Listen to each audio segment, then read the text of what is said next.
They say politics is the art of the possible, and the minority Minns government now knows the lay of the land in the upper house.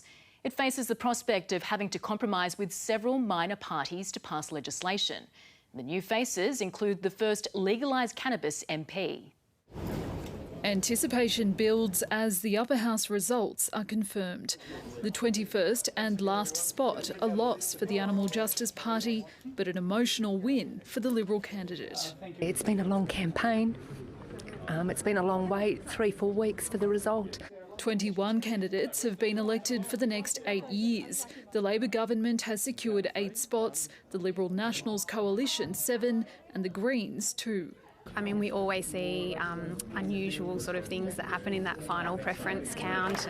The Shooters, Fishers and Farmers and One Nation have been re-elected, and 2 new parties are also making their debut, the Legalise Cannabis Party and the Liberal Democrats. We're very excited. 155,000 people voted for the Liberal Democrats, which is our best result in over 10 years. Labor's got an agenda. We want to work with them on that if they're going to work with us on our agenda of legalising cannabis. It's an agenda the Premier was once on board with just 4 years ago.